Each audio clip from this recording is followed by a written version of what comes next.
Tonight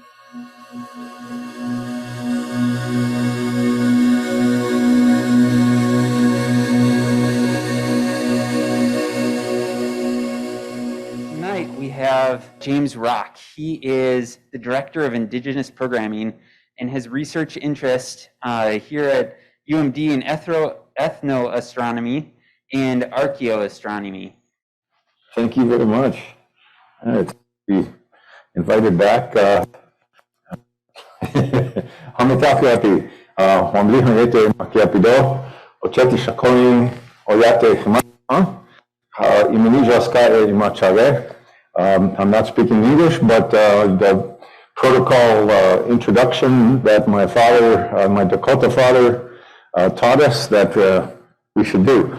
I said I am of the 7 Starfire nations, and actually maybe I'll let that kind of play and I'll give you some of the audio. You won't hear the music, but I hadn't planned on doing it, but I really liked it. Yeah, the 7 stars of the Big Dipper represent the 7 fires of our people, 4 Dakota, 2 Nakota, and Lakota. Now, there are a couple of nations that also have 7 stars, so you might hear different versions of this. This is based on a cottonwood tree down by the Mississippi in St. Paul. So kind of what I just said to you, Hamitakuapi. I was born at a place called where the water comes out of the little white rocks. Now, Wakantipi is a cave. Inside that cave ceiling are drawings that I believe are the constellation animals. And so particularly around what you would recognize as Orion, for us is a buffalo. And so one of the elders said, we come from a star in Orion's belt, or we come from this cave. Or third one, and then I realized all 3 of those are true.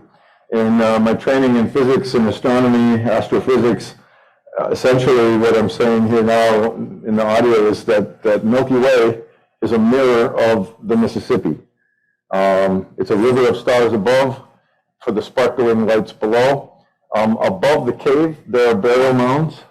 Should be 19 mounds above that cave, and up the hill should be another 18 burial mounds.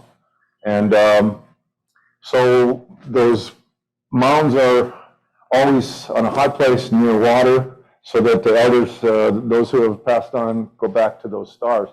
And the cottonwood tree is a very special tree that it has little stars in it. There's a 5-pointed star that if you break the twig at the knuckle, you'll see it's filled with these stars.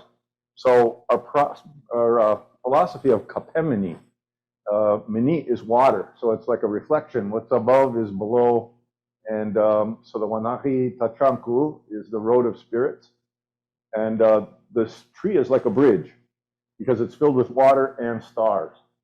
So this is kind of just the end of that, and I'm saying the fancy word in astronomy is nucleosynthesis, which just means atoms are made in stars. Stuff. Yes, we are. Talk like Yoda, we do.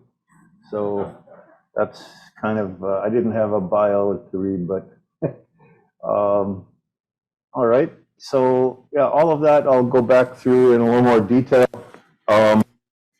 But thank you again for coming out this evening. It's been very amiable. I taught my students today up on the hill, and we will have most of the first 7 classes outdoors because the weather is, sometimes you get these wind, and even if it's nice, you can't stand up. And it's, yeah, I decided I'd wear a shirt that goes with an organization I represent. Also, I'm on the Government Council of Makoche Ikikchupi. And this is our first village called Zani Otunwe. So that will be in some of these slides. I have some demonstrations. So I was kind of thinking we could even perhaps do some of this outside, but I think we're a small group, and I got it down to 1 weapon. Hopefully we'll see how this works here. The idea of the turtle and the eve of equinox, essentially sun rising due setting due west, means all over the planet we're at a rare point of balance, an agreement, where essentially 12 hours of day, 12 hours of night. It's only 2 days out of the 365 and change. And, you know, thinking of all the issues our planet faces, of course, for those of us who really need our skies and depend upon them, darkness is that feature that allows us to be who we are. And I like to say in my Dakota way, we have constellation identification. So we really are from the stars. And they didn't just tell me exactly which star they meant until, you know, several decades later. I'm in my about 6.5 decades now. I think, you know, I see the same thing with my grandkids. I want them to know, but I don't want to, of course, I'd love them to have a career in STEM, but I also want them to have the culture, language, arts, and humanities. So it's, you know, STEM and clay, the 4 and the 4. And that's kind of like the 4 seasons and the 4 days that separate those 4 seasons. But it's really a circle, and I don't know how you show that with fingers. But we have a turtle constellation. And those 4 stars you would probably know as a flying horse, Pegasus. And Pisces there, just the 2 edges. I didn't bring a laser pointer, but so that's rising in the east right about now. But of course, we're still getting some sun glow. So, and then this feature here is tobacco. Actually, it's Chungshasha, or red osier dogwood. And before the spring equinox, it's bright red, and we're allowed to take the inner bark of that red osier dogwood, and that's our original tobacco, not the large leaf from South America growing in Carolinas and East Coast. So you'll see a lot of that here, but that's the constellation Aries Triangulum. And so the whole idea is when the sun starts moving through that area, you know, Pisces and Aries, that's 6 months ago. So what's cool is rising in the east now, you'll see the stars you couldn't see 6 months ago. Similarly, well, okay, I'll just get started on this. Maybe stretch that out and give you a quick view. This is Stellarium, and we've allowed them to use our Dakota graphics and just kind of pan the horizon here. Let's see, we have Jupiter and Saturn's there too. It's just not quite dark enough yet. I could tweak that a bit here. Up on the hill, we have our own software rather than Stellarium, but now let's take it another hour later. There you go. So of course, what was special last December solstice with Jupiter and Saturn? Yeah, instead of seeing them a few fingers apart, like here, both in Capricorn, but they fit behind your little finger. And that's the first time in 20 years. And it was one of the closest conjunctions, something like 300 years. What's awesome about Jupiter and Saturn is they'll make a conjunction every essentially 20 years, 19.85 or so, but it's a spinning triangle. And in terms of the circle of the sky. And when they come back, 20, 40, 60, they're off by 9 degrees, you know, which means this can be used for pretty deep time specific event telling or remembering in an oral tradition like ours. So, you know, I didn't come to talk so much about conjunctions tonight, but we call the stars Wichankbi, and we call the walking stars Wichankbi Omani, money. So it's much like the planete in Greek, you know, walking stars. One thing about this graphic, it says morning star, but maybe we could, you know, think of it as evening star. So yeah, now we'll see as you get to the west here, there's the Dipper. We still see it like that. It has several meanings. In particular, the 4 stars in the cup is a place where there is a cosmic midwife, Towing or Tuwing, blue auntie birth woman. The vowel makes a difference in whether we kind of merge it and fuse both. So when a pregnant mom-to-be is in the teepee, hanging onto that teepee rope, and aunties and grandmas, moms there, and instead of, feeling the panic and the pain, hopefully we think of that young one as being guided from the stars above and helped by this woman, the blue woman in there. And essentially that umbilical cord is an extension then of the teepee rope, which goes right up to the Milky Way, where that Takoja is guided. Now the turtle is nearby, and so is the Ahadeshka, the Kea and Ahadeshka. And so some would say the babies who come in as female or as male have that turtle or lizard or salamander, or perhaps if two-spirit, both. And we're not and never have been very binary about our gender understandings. And so the snow's not on the ground, so I have to be careful about what I can tell you right now so much. But you'll see this guy here is the Wakian, the Thunderbird. Thunderbird is between the Big Dipper and Little Dipper. And when I was working with the graphic artist, I didn't tell her what I'll tell you now, and that is that wing could be extended out to about here. Need my laser pointer. But this wing is longer, and there's a star out there, and that was the North Star 5,000 years ago, Thunderbird's wingtip, known as Thuban in Arabic, meaning snake. But Draco is just a snake with wings, and that's the 3rd star from the tail of Draco. So when you think about Father Sky's navel, belly button, umbilical cord place, where all those stars are dancing around, just as we do at Paro. And it's just that up there, they're going counterclockwise in the northern hemisphere, and down here we dance clockwise. Unless some of those kind of more unusual culture carriers might go backwards. And then there are also the star clowns sending messages.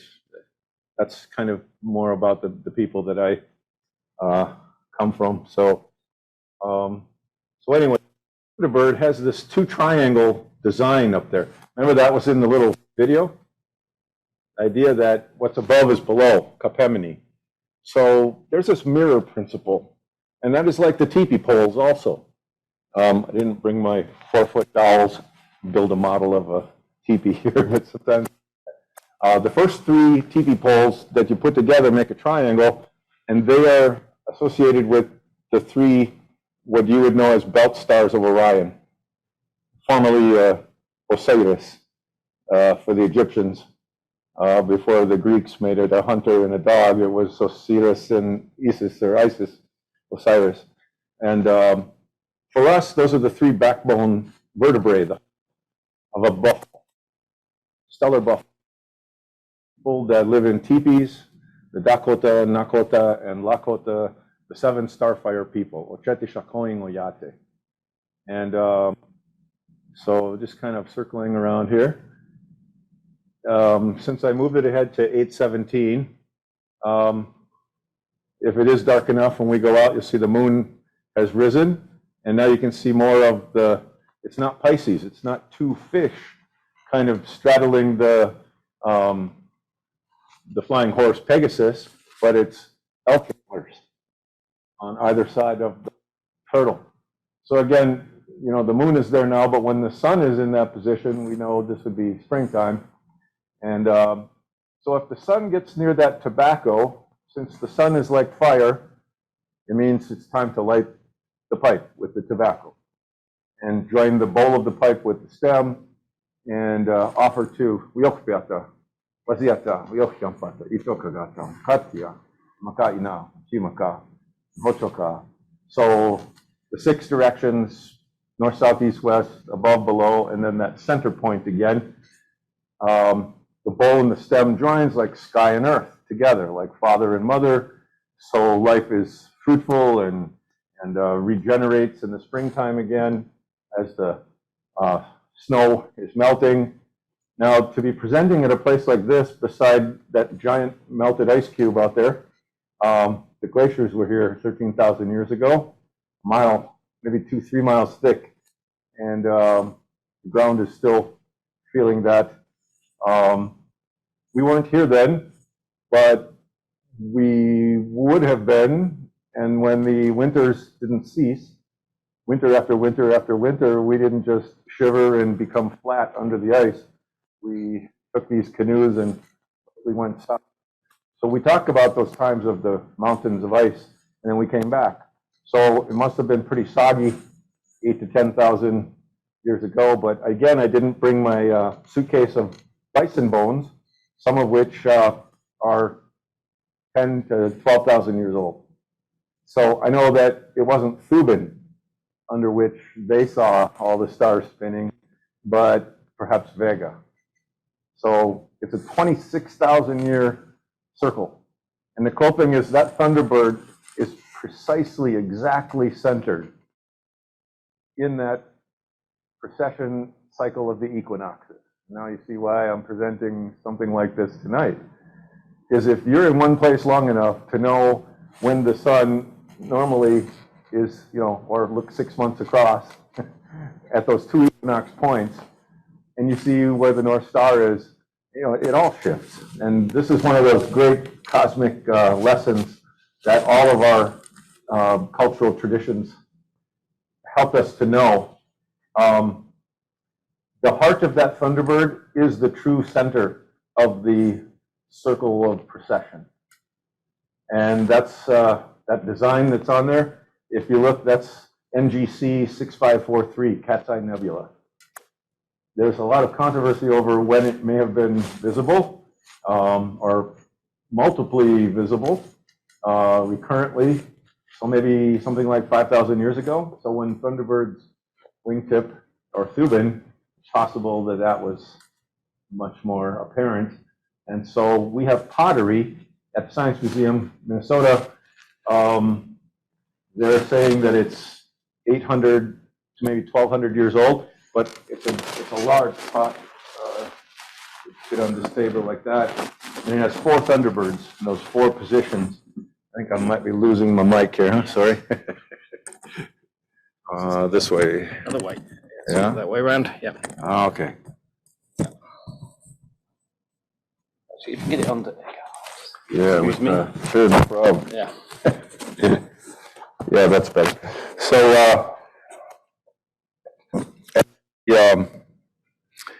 as the Thunderbird is always looking into our teepees, we say, those poles of the teepee, the main 3 and then 12 more, so you get 15 poles, plus the 2 for the closing the door flaps, rain or whatever, keep the heat. So we say that one is always looking in to see if we're living up to the values. Those stars carry lessons for us, ways that we should be living, and especially when it's sub-zero, very cold. If we don't lean together like the teepee poles and pull in tightly and depend on that bison, we won't make it. So anyhow, that's kind of the quick version of what's there in Stellarium. I'll set that aside and jump in here. Hadn't planned on starting that way, but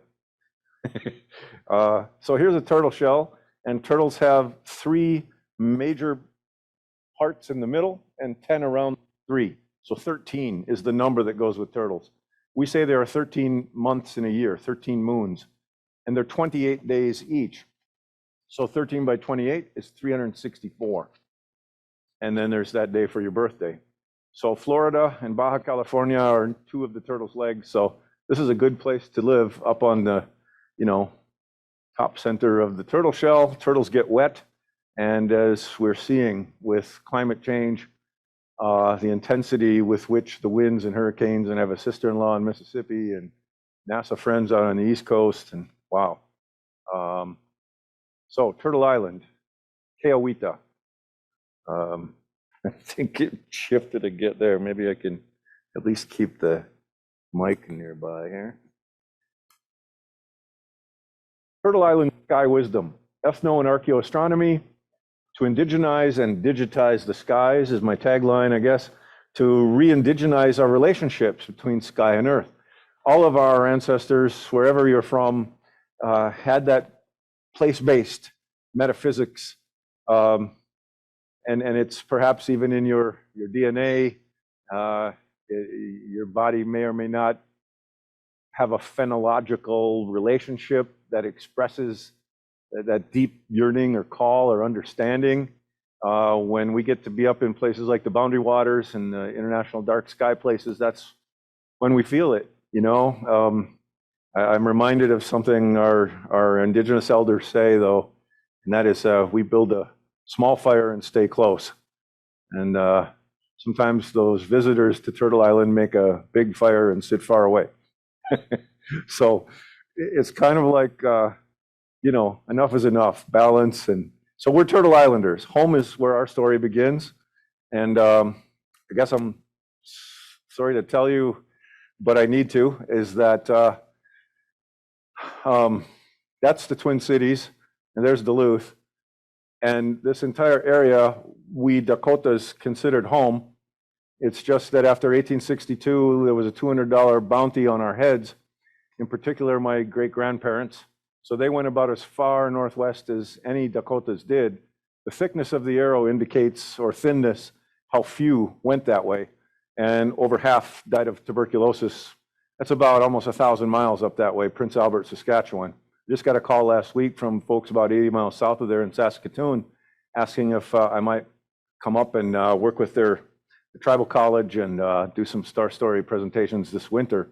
Winter time is when we're a little more free, when the snakes are sleeping, the thunderbirds aren't coming with their lightning and these storms, and tell more about my research.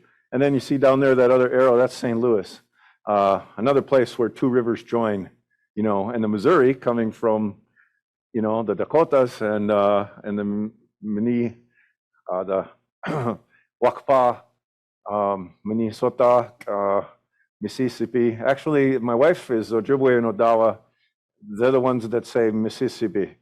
We say Wakpa haha, Hahawakpa, Wakpahaska, the long river, the river of the falls. So this month-long conflict, after waiting 11 years for the treaty monies to come, and it never did, and we were starving, the grandmothers were starving, they couldn't feed the children, and they said we were eating undigested corn kernels from the horses, and the store owners wouldn't give any more credit. Actually, that was designed that way, so that we would be in debt, inflated prices. Our very own university was established as a, if you want to learn more about that dark history, instead of a land grant institution, a land grab. There's a website about that now. And that way, if we raised a sharp object or went to war, those so-called treaties, which we weren't paid for anyway, were abrogated. And therefore, the $200 bounty, and we had to get out of here. So we are now only on 0.01% of our original entire state was Dakota, Makoche, Minnesota, Makoche. The Mini, the water, reflects the sky. Some of us have percent would love to, but that's on the books. You'll see now those green areas are Anishinaabe, Ojibwe nations. There's 7 in the north and only 4 small places of Dakotas in the south. So I mention this because this is an organization I'm on the governing council for called Land Recovery, but it's also related to dark skies recovery. We're building off-grid completely. No sheetrock, no copper, no electricity. And it's very exciting, except it's illegal. So here are some of our goals. And to allow our people to come home, learn our languages again. My father was one of the last 4 people to still be in. He was sent to boarding school. You're hearing about many of those in Canada, but we had them right here. First ones are in 1879. My wife's 5th generation boarding school survivor. She went in the late 60s, 70s even. They really weren't schools. They were ways to teach us how to give up our culture and make horses for shoes, or become welders or homemakers and so forth. 3rd, 4th grade education. So being a 1st generation college grad and graduate student and professor here, it feels really good to be back. But I'm the only Dakota. Ojibwe's been here for about 300 years, not trying to cause any issues, but you can see how divide and conquer has been extremely effective. And the University of Minnesota's land acknowledgement statement, I won't be making any friends by being so honest with y'all, but I think it's important. After 13,000 years, to share some good news. And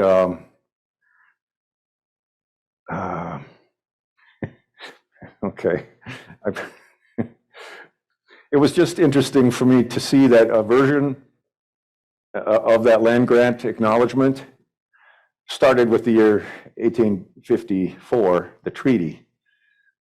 That only feeds the colonial narrative, wouldn't you say? Even if, it's, so with that, I have a little demonstration, but first of all, we just want to build, we're not just teepee people or bark house people, we are Earth Lodge people. And we did this for thousands of years. And if you have a 60 below polar vortex, you want 60 above inside a shelter, which is built into the earth. These are earth lodges made of tamarack trees. And we debark them, we work as community, we try not to speak English, and we learn from our elders. And when I think about how they must have done this back in the day without front end loaders and maybe even not even horses, but I call this starkitecture because the original 4, again, represent the 4 seasons. And those 4 on top are the 4 days between the 4 seasons, of which tomorrow, 2 equinox, 2 solstice. And then you put 13 more in a circle around and notice how they're leaning outward for a tangential load in physics. And then you put all those top ones, what's 4 by 13? 52. Starkitecture, right? And then you put the cross braces, and I took a little pano here.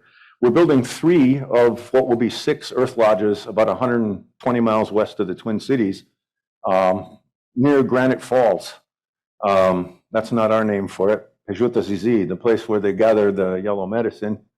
And because through settler donations to Makoche, we, after many, many, many years, had enough money to purchase 21 acres, something like $140,000. But it's within 2 miles of the city, just barely. Therefore, we fell under the Minnesota Building Codes issue. So we had a cease and desist order. And since there really are just, 6 to 8, maybe 10 of us trying to reconstruct, you've perhaps seen some of these or heard of them out at United Tribes Technical College, Bismarck, Mandan, Hidatsa, Riccara, affiliated. So we did this too. And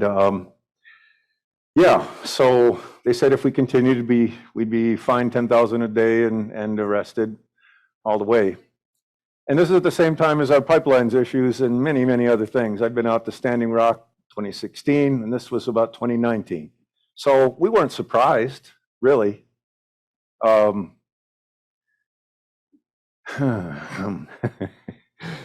Telling this story and tying it all in with sky-earth principles and trying to keep the skies dark. You see, it's a valiant effort that requires the perseverance of the bison and the shelter of a turtle. Perhaps being cunning like snakes, and maybe know where your tail is like a skunk. Anyway, so I took that a week ago when we started construction again, and it took 2 years, but we were invited to meet with the city council, the mayor, and their 2 attorneys, and told to bring our 2 attorneys.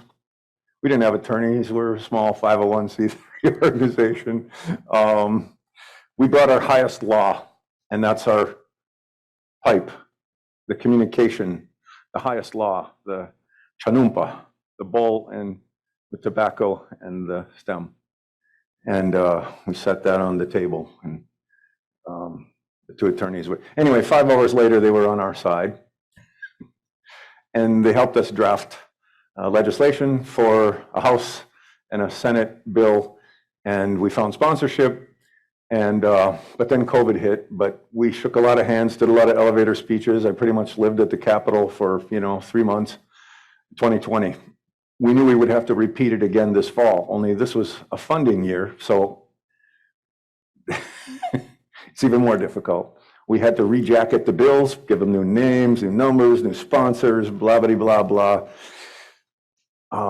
Zoom meetings. 2 of the 4 committee meetings I presented, we were able to get a unanimous vote. I mean, just to think about the consensus, Minnesota is divided like the nation right now in terms of red and blue. But we found that if the 2 sides didn't really understand with whom they were leaning their teepee poles, we could get something done. Until it got to that 4th committee, and then they figured it out, and it never made it through. So we knew that one way or the other, it would be thrown into the omnibus bill, and we may or may not get a governor's signature. And of course, with a lieutenant governor who's Ojibwe, this is a Dakota project. I probably shouldn't say more, 2 years ago or even 2 months ago. But I think you can see why the starchitecture and why they would have someone like me who's an astronomy professor, Dakota, on hand also, so that these are the ways the ancestors always did this. And this is the finished deal. This is the one we built without asking Daddy for permission. This is in northeastern South Dakota. And we came back home, right? So it's just amazing to sleep in the womb of Earth Mother. The wind, the crickets, the drum. We can our supply. We don't use refrigerators, or it's this is the amazing elder who is hanging in there. He's so much like my dad. He knew my dad. He teaches us traditional weapons making and all kinds of things, language, drum songs. And this is what it looks like in the wintertime. And as I said, even without firing up the wood fire heat, we had 60 above when it was 60 below. So we're hoping that 5 or 6 families will come back.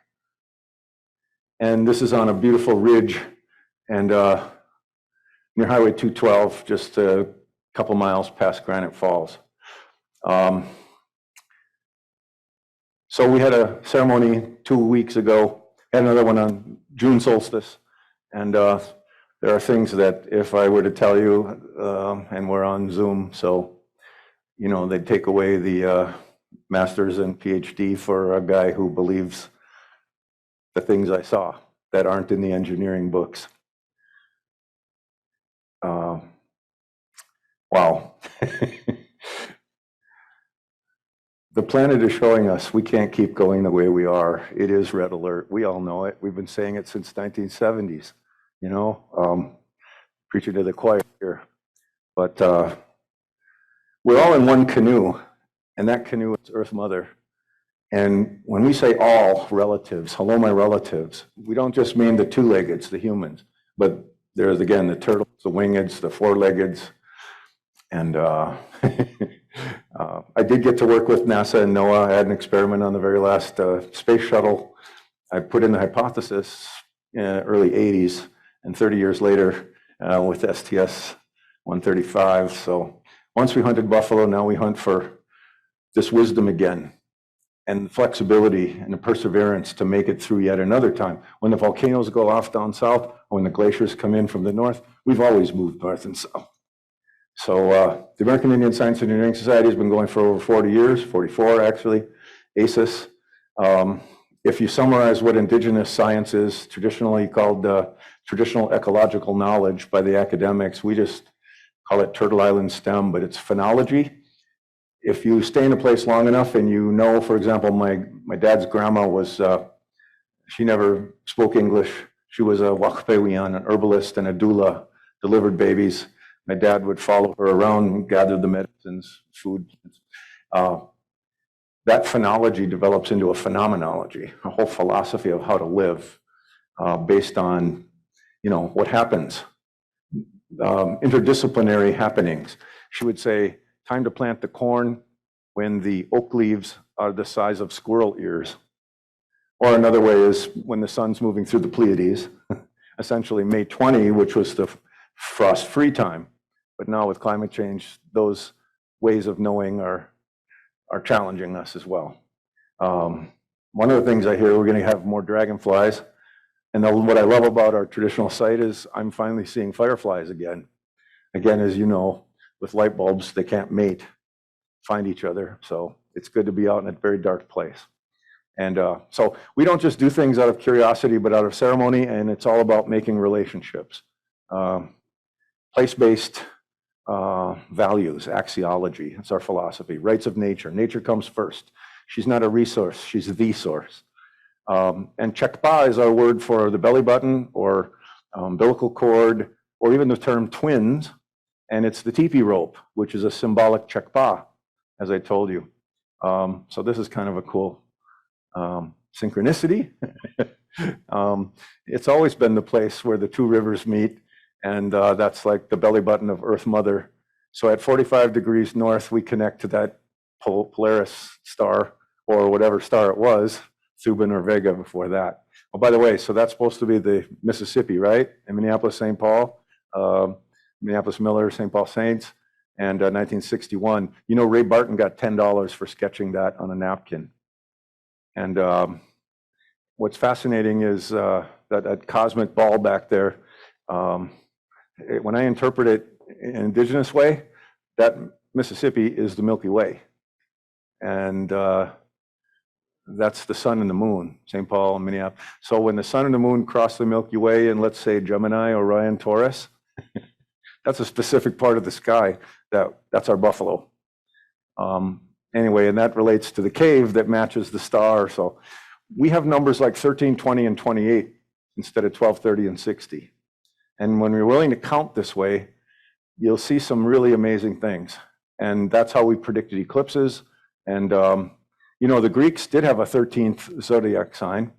It was a guy with a snake in his hand, Ophiuchus over here. And I guess that kind of freaked people out. Plus 13 is a very feminine number, so we couldn't have that staying very long. So now, what I found very interesting is when they told me that we come from a star in what the old world knows as Osiris or Orion. And this was a pretty new idea that the three pyramids, this is like, what, in the late 70s, early 80s. And of course, could it be that the octahedron is the pyramid with a basement? I was messing with my students on some of this. The Sphinx, the lion, Leo the lion, for us, that's our sweat lodge. The sun just a couple days ago moved into Virgo. It was in Leo there. So let's switch this metaphor of old world to, oh, by the way, Osiris is the dude who won't stay dead. He's green because It's an agricultural metaphor. He dies but is reborn. In this hemisphere, that's corn. And, or, you know, the fall, the harvest. It's true all over. It's the snake image and so forth. It was really cool to understand something of they had an Egyptian mother sky, the Milky Way, Nut, and a father Earth. And then, so this is, anybody translate that? It's got some R's in it. That's the Book of the Dead. Basically, that's the secret for how to live into the afterlife. Osiris didn't really want us knowing that. They put it on the tombs of the special, you know, pharaohs, and then democracy sort of took over and everybody wanted it. And what you need to know is say no 42 times. There's 42 things you don't want to do in this life if they're going to weigh your heart against a feather. And you can pretty much guess. Of course, Moses was raised in this culture too, found out he was Hebrew, so 42 became 10. And I'm not even kidding, so it's fascinating. But so for us, the buffalo gives us this code of ethics. The buffalo is dysfunctionally generous, give you everything you need, and we use all the parts, wasting nothing. The buffalo shows us how to live in, you know, these kind of climates. And so the 3 backbone stars are the 3 vertebrae and the first 3 teepee poles. So up on the planetarium roof with my students, the very first lesson, I take out the suitcase of bones and ribs and femur and jawbone and so forth. And then I have the tail and the beard and the horns and so it takes a whole class, and we build a bison constellation while the bison is overhead, not vertically, but you know, with the sun. They don't know that, but by the way, that's the first film ever taken in 1888 in a loop by Muybridge. So we're just switching up the animal and playing with the same stars instead of camels, you know. A 4-legged of choice that helps you survive, whether it's a desert or glaciated, rocky in a place like this. Or if we go to the desert of Chile, the Mapuche people, they were kicked out of here in the same year we were, 1862. So I'm getting around to this whole idea of the turtle and the snake and how do we tell eclipses, and hopefully you know this place. Scientists didn't want to believe it. It was discovered in 1977 by a woman who didn't have a degree in the STEM field. She was a photographer.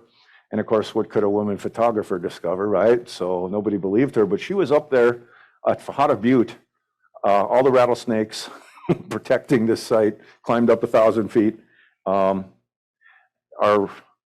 you know, Pueblo and Dene people knew it was up there, of course, but she was there for the 18 minutes, one day a year, the only time you'd see that sunlight coming on the right over there through that spiral. Any other day, any other time of day, you wouldn't see the bullseye effect. And that's because your latitude and the altitude of the sun and, you know, so forth, you get these spiral effects of what they call a dagger of light, an arrow of light. But I'll say perhaps that spiral represents a coiled snake, coiled serpent. Pretty cool. Anybody been there? I finally got to be down there. It's about 60 miles from a little town called Farmington. It's still very remote. Unfortunately, once the geologists and some of the people decided, well, maybe these 3 rocks really were put there on purpose, they climbed up with their heavy boots and started jumping on them. You see why we don't tell people much about every place you walk is an Indian sacred place. What part of your mother's body is not sacred? We don't want all these places known and invaded, and hot dog stands and T-shirts and porta potty. They no longer lean properly. So don't go up. It's heartbreaking. This is something that my research surprised me about. I wasn't looking for big scale connections, but I found this. And it goes from the Twin Cities right through Chicago on down to a giant snake in Ohio. You probably know that one, right? Anybody been to Serpent Mound, Ohio? I was just up in the Boundary Waters with some folks who are about 20 miles from here. I didn't know that. They, you know, look at that serpent, right? It's been interpreted various ways, and they built a golf course and they've developed it, and you know, this is how it looked back again in the 1880s, 1846, I guess, early on. I think what you're looking at is an umbilical cord placenta connection. It looks like a serpent, and it's kind of meant to be, but really it's about life and that connection we all started with and need to understand and keep with us every day. We have places like this right here, and the Army Corps of Engineers and the National Park Service and many other folks in uniform that I wanted to respect, who never listened to my dad after 30, 40 years. Now you see why I'm just willing to go off grid. I can't wait to be out of here. I'll still be on campus for a year or two, maybe, if they let me teach this kind of truth. Anyway, there was a quick interpretation a while ago that said those three bends are for the equinox and the solstice and the other solstice. That makes sense, except when you actually look at it, you'll see it's about the lunar minor and the lunar major standstills, or what I call LALs and GALs, the greatest annual lunar standstill and the least annual lunar standstill. These red ones are for the sun, but you'll notice that the moon goes wider than the sun in its azimuth rise, and also within. It's about a 8-degree left or right of the solstice positions. And so it works here. Now, I really didn't know this about Ohio when I applied these principles to a place near where I was born in St. Paul. You know, I thought it was all about the Incas and the Maya and the pyramids down there, and maybe some of these cool places, you know, Chaco Canyon, and didn't realize we had it right here. And I always loved math. I just, you know, we were kind of told we were sort of dirt worshiping pagans that didn't do fractions. In fact, in airports, I get told that a lot, even now, you know, maybe more than ever. This is about 80 miles from the snake, and this is how they figured out those angles. Anybody been to Newark Earthworks? Ohio State University called me a couple of years ago, pre-COVID, and they said, we liked what you published about your snake research. We'd like to have you come out, and for the 125th of Ohio State anniversary, you know, we'll bring you to Newark and present it. Anyway, COVID hit. So you notice there's an octagon over there. And so from the center of that circle, that's 10 acres, then you have like 50 acres. You can make 8 different alignments. Okay, bottom line, I asked my students, you know, because they were born about 9 years before 2012, and now it's 9 years after 2012. So they're around 18, 19, maybe 20 years old. Well, that's the eclipse cycle, right? 18 years, 19 years, or 18.61 in between to the exact day. So I say, well, you know, how many days old are you? And what's the eclipse cycle that matches you most? Now, for those older students, and I was one of those, I like to say I crammed 4 years into 7. I did the same thing for graduate school. But that's because I lived in South America and, you know, Bolivia, Peru, Ecuador, and Japan. So I say, well, what about a Saturn-Jupiter conjunction? Or even a Saturn return, 29.47, so something like that, 10,759. Now I'm working on my 3rd Saturn return, so had a couple of them. So there's a planetarium up on the hill, and I don't just do Dakota and Ojibwe stars, but Maya and many other groups, and we can digitize them. And notice that my wife's people, Ojibwe and Odawa, their 4 color directions, and again, this wheel has to do with solstice and equinox, or perhaps the lunar standstills, right? And we are 1,200 kinds of native people on Turtle Island, but the federal government only recognizes about 570 of us.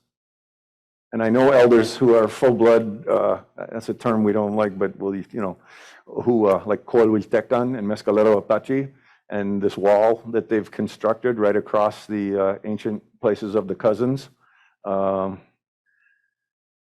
When she takes me out to the petroglyph sites, and we can read the connections all the way up. Did you hear they auctioned off the Osage cave for $2.2 million? It's insane. Capitalism is totally, this is about, 50 miles west of St. Louis. It's a sacred cave with so many, I'm trying to stay calm about all it. So I've tried to put a lot of these things into my course. First thing I ask my students is science political? Hell yeah, it's Greco-Roman tongue wrestling, It's meant to only be used for, Latin and Greek for theology, law, science, medicine. And that's why very few of us survived to assault the castle walls. And so, anyway, there's the buffalo there. Now, a very cool thing happens tomorrow, basically today too, down in Maya country. Notice the Maya color directions are different than the Ojibwe and different. They're the same four colors, but not in the same directions. Dakotas, Ojibwes, and Maya, we have the same four colors, but you see only the white and black are in the same directions for Ojibwe and Maya. But for my people, we have red in the north and white south, but yellow east, black west. So do you know that pyramid? And I have a version of it in there it is. How many have been to this pyramid? How many have been to the pyramid on the equinox? I wouldn't recommend going then, but thousands of people go there. Do you see the snake head on the north staircase? And there are 91 steps coming down that staircase, but there are 4 staircases. What's 4 times 91? 364. Where's your birthday? Top level. How many levels? 9. 9 moons, 364 days plus your birthday. Now, I told you we use a calendar based on a turtle shell, so that's 13 turtle parts times 28 days, 14 waxing, 14 waning. And there's about a day and a half you can't see, but that's 364. So 13 times 28 is 364. 4 times 91 is 364. It's more than one way to count by, in this hemisphere. And 9 layers for the 9 moons. So your umbilical cord is represented at the top and by the rattlesnake tail. So the Pleiades, our buffalo head, is the Maya rattlesnake tail. Okay? And when the sun is in the Pleiades, again around May 20, same as for us as for them, the sun is directly at zenith, so there's no shadow here. But 60 days earlier, on March 20, it looks like this as it does today and tomorrow. Only 2 days a year, it's aligned so that you get the 9, see the rattlesnake diamond back kind of thing, right? And the Pleiades, for the rattlesnake tail. And again, that's our Dakota buffalo head, but we also have a snake. And the Mayan Orion is a turtle. We also have a turtle. Now, pick a few tribes in between, right? The Dene, the Navajo people, of course, they came down from Alaska. Not all of us walked in from Siberia. That's totally, we don't go that way. In fact, if anything, a lot of us came from the Pacific and up from the south, but don't tell the US government because that'll only reinforce their idea that we're nomads, even though we've been here for 26,000+ years. That way they can take the land and not feel guilty, which is why my research is a bit controversial. And I can't just publish it out there because, astronomy has been used to withhold the Black Hills and why we've never taken a penny for it. And we can prove there are star places that match ancient stone places, even if they are in private hands or national park hands. And you can see how messy this is. Truth is small t, medium t, big T, truthiness. Anybody been to this place? 1979-80, I was here. This is built about 1470, and that's the door of the serpent. And underneath there is the tomb of the 9th Inca, Pachacuti. This is at Machu Picchu, northwest, about 70 miles from Cusco, meaning belly button. See, a lot of us have this idea that there are 4 directions: Chichasuyo, Kuntisuyo, Koyasuyo, Tawantinsuyo, and Cusco, or Chekpa. we measure the sky-earth relationship as a father and a mother and the belly button. And what about Inger Tower? Now, I mean, if you have a piece of architecture or starchitecture, the taller it is, you can make shadows, right? And measure ego. So I've taken a lot of pictures over the last 10 years up here. Not as many as Astro Bob, of course. And, but it's pretty cool to look at the shadow alignments and realize you can, you know, phenology. So it turns out that Inger's twice as high as our planetarium. So I teach my students, you know, the A squared, B squared, C squared, and how the Egyptians built pyramids to true north, even though north wasn't north what it is now, back then, using a rope and 3, 4, 5, a rope with knots, 12 equally spaced knots on a rope. It's called stretching of the cord, much again like an umbilical cord.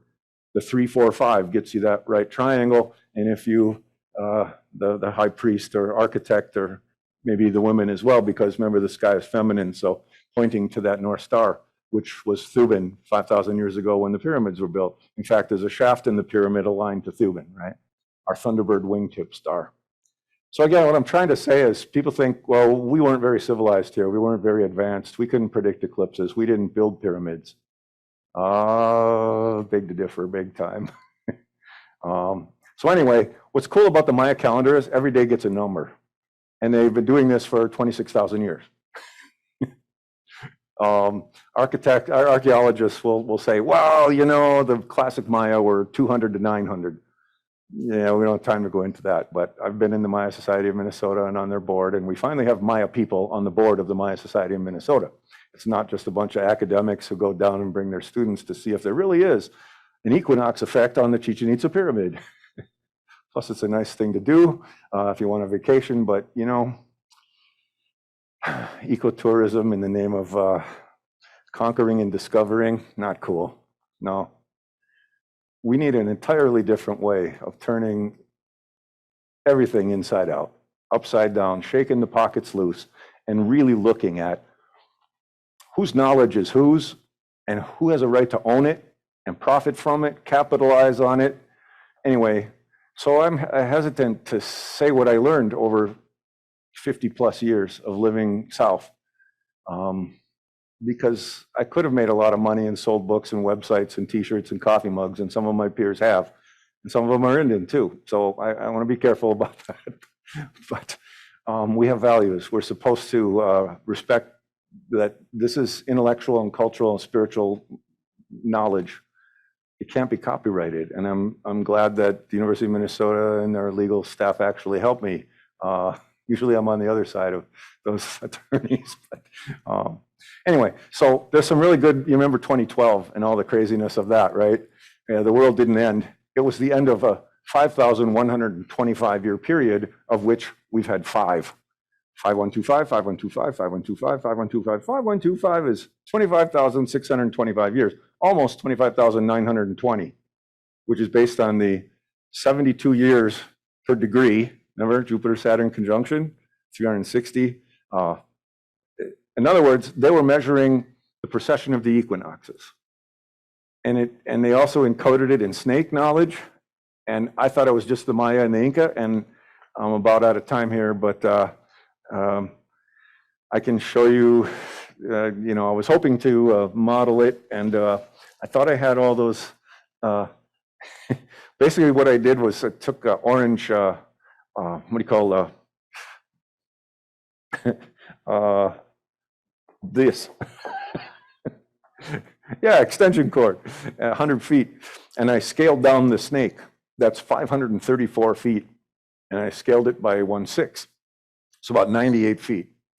And I cut it into, it was old and wearing out anyway, into the proper size. What I discovered about this, I hate to use that word discovered, before the Army Corps of Engineers decided to dump 10 truckloads of earth on it in 1971, I saw it with my grandfather. And I didn't know there was a guy that wrote down some notes about it in 1883. And persistence led me to find the numbers, marginal notes, and they were written in, measured of course in feet. I needed to convert them to Wichishpa. Wichishpa, you know. Our word for sun is wi, for moon is hawi. And this is Wichishpa, a cubit. And when I did that, all the numbers were right there. I had figured out the ratios in feet, and it worked pretty cool too, but people didn't want to hear all that algebra. If you cut the tail off of this rattlesnake, which has 3 mounds, 18 feet, 18 feet, and 20 feet. I was thinking, wow, maybe they just made that last one a little bigger. It was accident. Or maybe the middle one's supposed to be 19. What do you think? 18, 18, 20? Should it be 18, 19, 20? Or should they all 3 have been 18 or all 3 have been 20?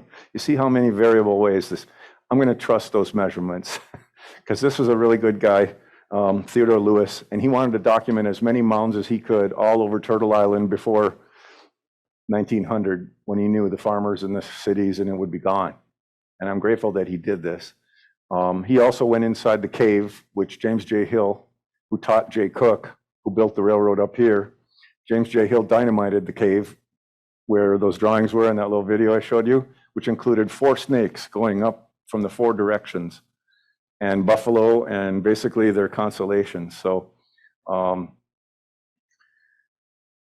this will tell you that when we come into a region, we know by who we are, where we camp, and so teepees, earth lodges, etc. And then that 26,000-year wobble cycle, right?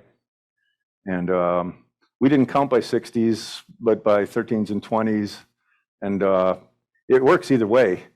But the first 3 teepee poles, again, for those 3 stars, and I'll just, the 3 buffalo backbones, sorry, there's some repetition here. So here's my students on the roof of the planetarium, realizing that the Dakota buffalo is the, and then how tall is the tower? So we used the Egyptian stretching of the cord ceremony and some trig and estimated, and now they're holding actual size, the 4 snakes as were carved in the 4 directions of the cave, which was dynamited as James J. Hill drained the swamp so he could put in more trains and create downtown St. Paul. And that money went into the First National Bank, and what I noticed were some details about the rattlesnake tails that weren't in the literature. One snake has 1 shaker tail, one has 2, one has 3, and one has 4. And they weren't in order, like clockwise or counterclock. They were in an order that only if you know how we do the direction. There was an earlier protocol that changed according to our, some call it mythology. No, it's mathology, and it explains a whole lot of things. So just about done here. This is, you see the snake rising under the buffalo in that circle. And there's also a hand. And anyway, I'm out of time here, but so we have 16 stars in that snake, and there's mounds, and the mounds that are over in Afton. Anybody know where Afton is? It's south of Stillwater on the St. Croix. So there's 14 miles between this place here at Wakantipi, where the cave is, and the mounds, 14 miles over here. And they're at an angle such that the lunar minimum every 18.6 years, and it'll lead you through Madison, Wisconsin, where there are 21,000 snake and thunderbird effigy mounds in the 4 lakes. That's Ho-Chunk country. Ho-Chunk are, Winnebago. That's right, they're not just RVs, they're real people. And their language is a lot like ours too. Ijankeda nump tani jop, wanji numpa yamani dopa. Sorry, I don't have time to. Probably, this is pretty controversial, but at least a couple thousand years ago, just as we weren't Dakotas, Nakota, and Lakota, we were one people at those river joining. The Ho-Chunks also have a story about the 4 snakes, and their word for the snake is Wakan, and we call that cave Wakantipi. And if you count in Maya, Hunka, Osh, Kang, Ho, Wak, Wuk, Washak, Bolon, Lahun. Okay, but Hunka, Kang, 1, 2, 4, Hunka Kang. That's you, your parents, your grandparents, the 4, or dare I say umbilical cords, and great-grandparents, and you see the whole tree of ancestors. Our word for that is Hunkakan. And it also means the stories that they pass down to us. Now, you might be able to accept that a teepee rope is a symbol of an umbilical cord, but can you take the third aspect, which is that the serpent, the snake, is an umbilical cord? Because what I found was, if you take the tail and the head off, there's 266 cubits. 266, that's the number of days. Each cubit is a day that we spend in our mom connected by the umbilical cord, right? So whether you're building earth lodges, architecture, or it's really just based in these amazing numbers that are equinox, solstice, lunar standstill, figuring out when the sun and the moon will align. That's just part of the puzzle, the when. Next comes the where. And the Shawnee brothers, you know, they always give credit to some passing by missionary. I've read all the books I could find about how they would predict this at noon in June in 1806. And the soon to become president of the United States, he really thought, you know, these guys are dirt worshiping pagans. How could they possibly have knowledge about an eclipse? And when it happened, he was very angry, and he came back and burned down their village, Prophetstown. And the Shawnees are the ones that made that Serpent Mound in Ohio, right? So I guess, you see what I'm saying is it's a 630-mile connection between my people in the Twin Cities and a little east on the next over river, all the way through Junk Country and Chicago with Makatayima, Shakyak, and Meskwaki, and the, you know, Badwadmi, and all the way down to the. So what's 630 miles? Well, if you walk 20 miles a day, 21 miles a day, 3 miles an hour, 7 hours a day, for 30 days, from full moon to new moon to full moon, half a moon cycle, we'll meet in Chicago. You know, our languages are very different. Maybe we'll keep going, and maybe for a generation, 18, 19, or 20 years, we'll intermarry, have kids, learn these ways. And we've been doing that for thousands of years.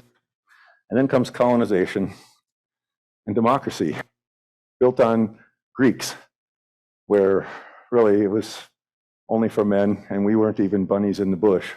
And so that's my dad, and I just say thanks, because his name means don't stand in front of the black buffalo, and that's the buffalo in the sky. And back then they were talking about this kind of buffalo. It's amazing. So if you're going to get some fast food, you want to be faster than your food. Bring some friends and some pointy objects.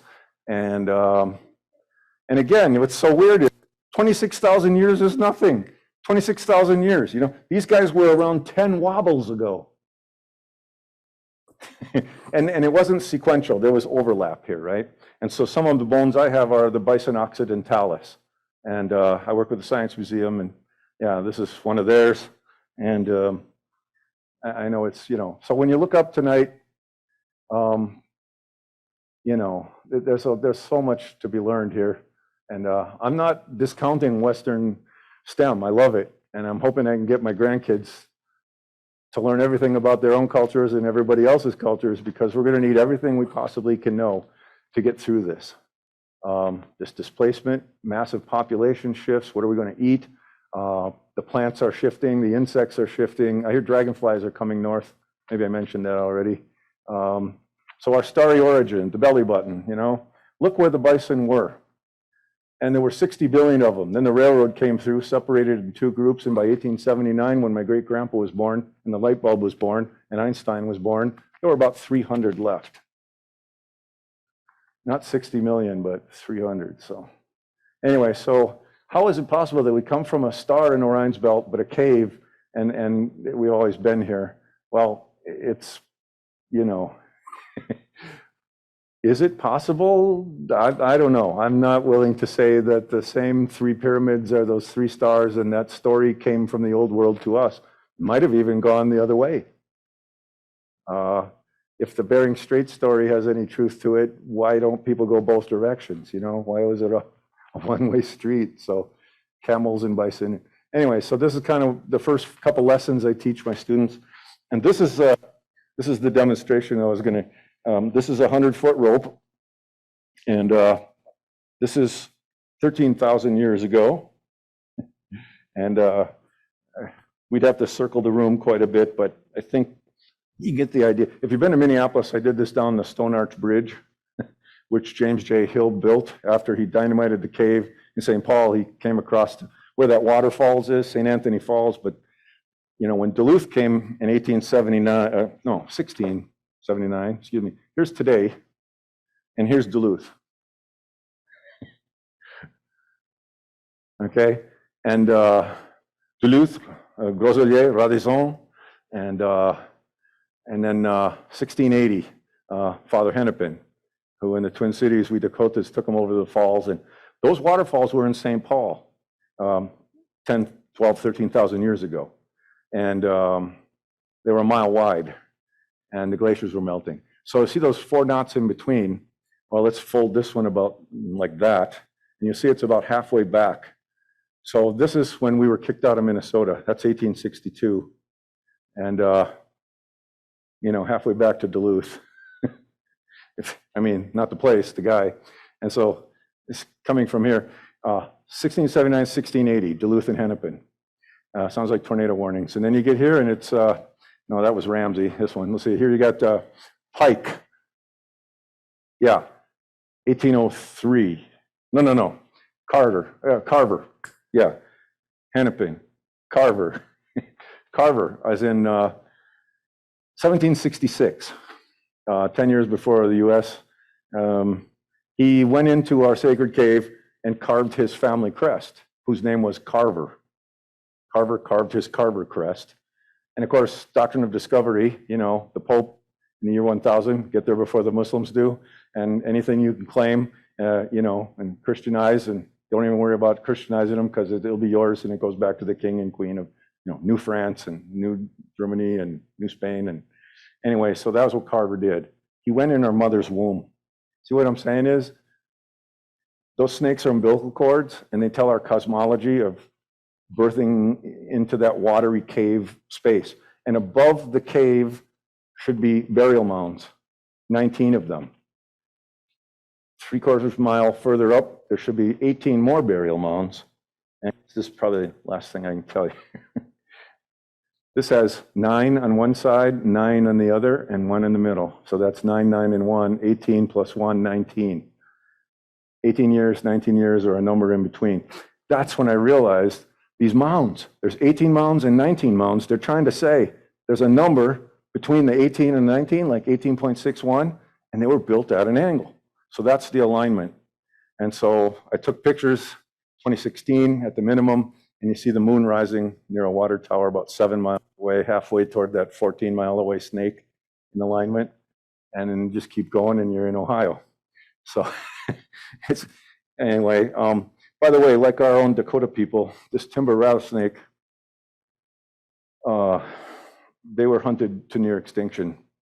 We didn't get that law passed until the late 1970s. They were only $2 or $3 a snake.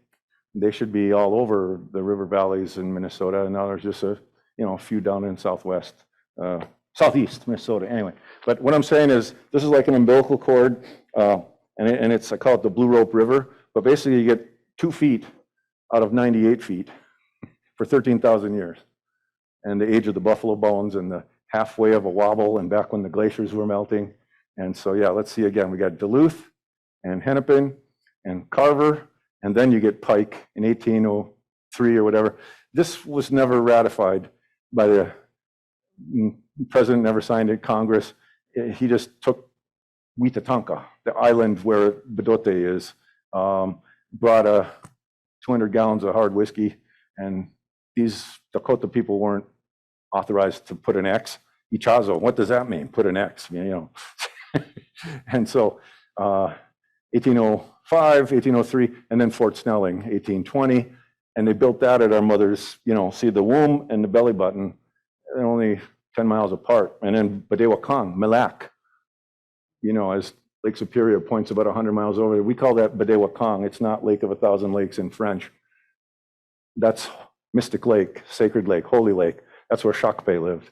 And so when the Ojibwas came, we met, anyway, went down the Twin Cities, and so now you know it as Little Six or Mystic Lake.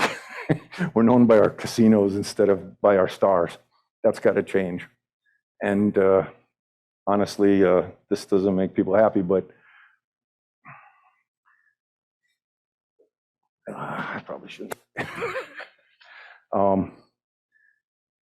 Capitalism that's unregulated, whether it's pulling levers or playing them red and black or stock exchanges. I mean, you think about it, right? What's the true value of life? To every breath you take, every sip of water, and star stuff are us. So I thank you all for spending time letting me kind of blab at you. And just remember, when you see the twins, our word for twins is chekpa, and it also means belly button and center of the universe. And Minneapolis, St. Paul, it always was the place of the chekpa. So, thank you all so much for inviting me back. Thank you. So maybe there's some stars out there now. And any comments or questions, or you can throw tomatoes, whatever. Here's some, yeah. There you go. Yep. This thing probably fell off of me a long time ago. Sorry about that. Perfect. Thank you so much, James. We really appreciate it. And yeah, we do have some time. So if there are questions, certainly here or on Zoom, we'll have to take a look. But if anybody has questions, we can ask them now. So Dad should be here to answer, but he's there. there is. Perfect. Let's start with that. Yeah. All right, so this is a comment from Zoom. She says, wow, we're listening in as a bicultural family between Mexico and Minnesota and are having big light bulbs go off. For instance, the culture from, I'm going to butcher this, Tlaxcala, central Mexico, has many similarities too. And Mexico means roughly the belly button of the moon. Thank you for sharing your research with us. It is inspiring. Yeah, we are. Okay. Somos parientes antiguos, andando norte a sur, sur a norte por siglos y siglos. We're relatives walking north and south, south and north for millennia. ¿Algo más?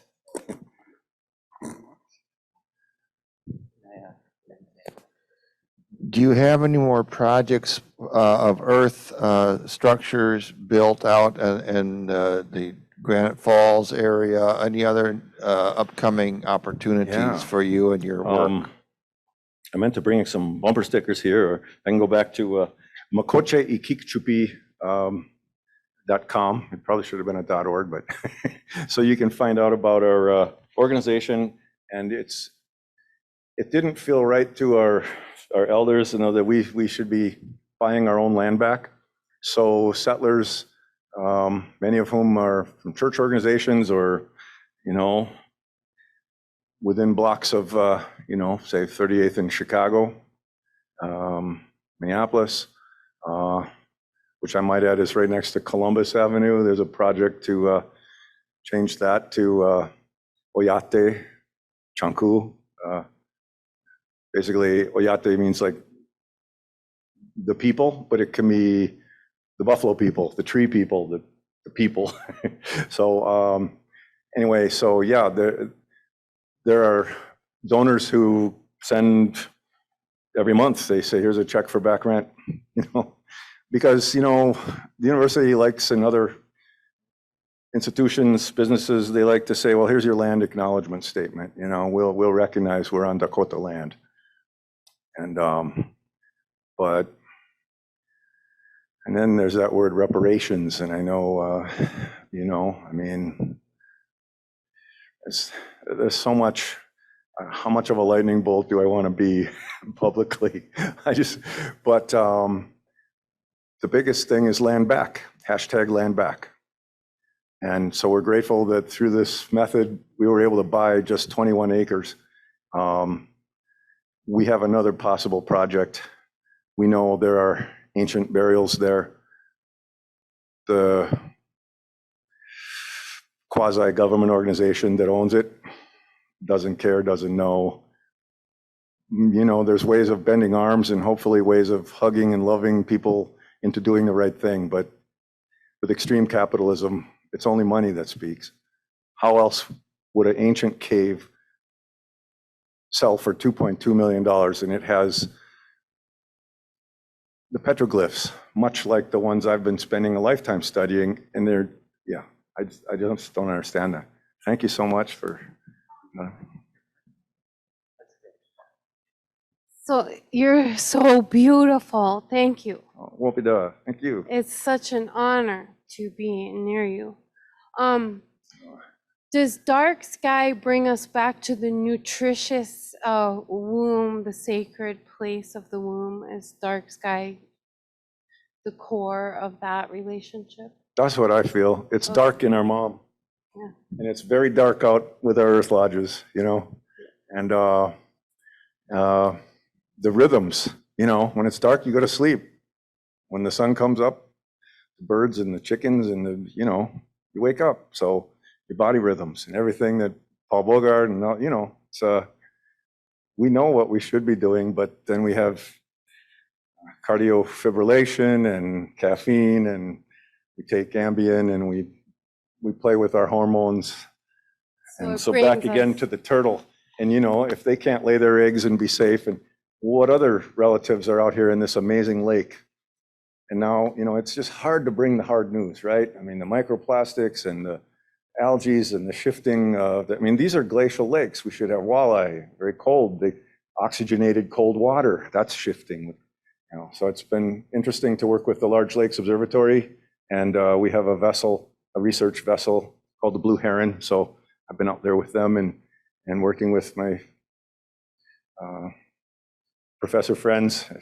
They might not want me to call them peers after what I said tonight, but yeah, it's also cool. My office is about 50 steps from the medical school. We have the Center for American Indian Minority Health. We have we graduate the largest number of Native American doctors, get to be the beaded stethoscopes, you know. And just this morning, in fact, there's a group of doctors in Chicago I work with every couple of Tuesdays. Former high school friend, he's a pediatric cardiologist, and he started an organization. It's narrative medicine. You might want to look into that, because narrative medicine says we all have a story, and there's trauma in not knowing our stories. And we're living that trauma unless we deal with it. And can you imagine what it's like to be in a uniform these days, or to be a teacher? We're seeing the numbers go away, not just from retirement. And the same is true in the medical profession. The burnout is incredible. About 4 days after the George Floyd murder, the young paramedic woman who testified and took the video, I was with one of our indigenous women, and we took her down to a green space by the river in Minneapolis, and she's learning plant knowledge, ethnobotany, our plant medicines. Again, it's, you know, the pharmacopoeia, right? They want to patent all these things. And that was my first interest, actually, was chemistry, pharmacology, pharmacognosy, organic chemical engineering. God forbid I almost made forever chemicals for the polymer companies. Yeah. How can science not be political, especially when you know your culture and you see that we have a proven track record that we can't handle this planet? I would just throw out, try this website, Humanity in Deep Space. Might want to say deep trouble, but humanityindeepspace.com. And it's basically asking questions. Should we be going for deep voyagings, you know, space tourism? And I love astronomy. You know, born in the 50s, Sputnik baby, excited at the moonwalks and the moon missions and all that, you know. But I really have to wonder, did they think there's a planet B? And if the quadrillionaires want to get their minerals from an asteroid and therefore justify that they won't do any more damage to this planet, even so. What about the nodules in the ocean? What about the lithium for our batteries from Bolivia? I've been there too. And the pressure to build these roads and the Antofagasta mine in Chile. And that ties us directly to right here. How do I not say which companies have their tentacles everywhere when you know this? Do I bite my tongue? Do I shut up? Do I want to have a retirement? I'll just go live in a hole in the ground. Thank you. I mean, I shouldn't keep talking.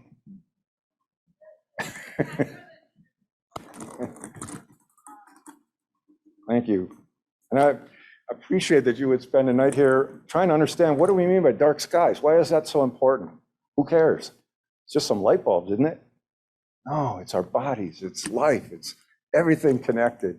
And if we don't know our stars, how are we gonna, I mean, I have to tell you, it's shocking when they tell you what star we're from. You know the Dogon people from Mali, near Timbuktu? They know which star they're from. We're kind of from neighbor stars, at least as seen from Earth. They're a long way apart. You know about that story? 1936, I do ethno-astronomy. It's 1936, they finally got a telescope big enough and they found the star that the Dogon, they do this dance every 60 years. And they make these amazing regalia, not costumes. They spend, 58 years getting ready for this dance. And then they found out that this star has a period of 60 years.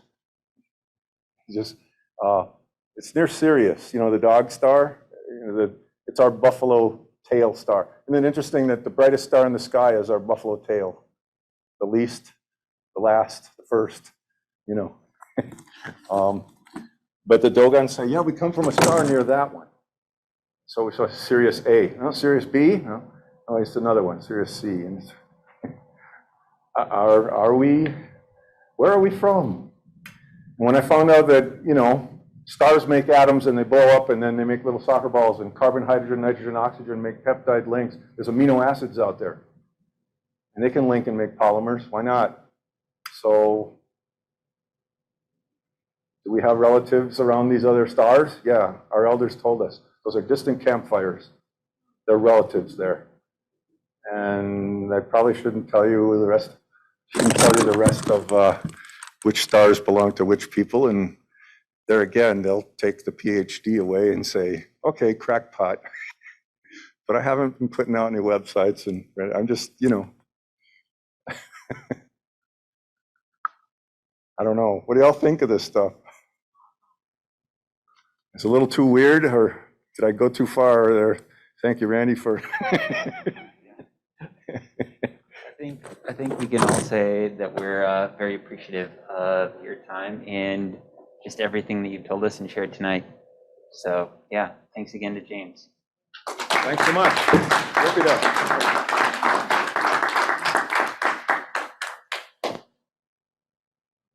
I do have some chocolate up here, because that's the sacred plant that the Maya measured the calendar with. And it's, yeah, if you want, I also brought some, snake models, but they're just models. Won't hurt you. Here we go. So, yeah, mounds bars, right? Effigy mounds, but yeah, you are what you eat. Be with the ancestors.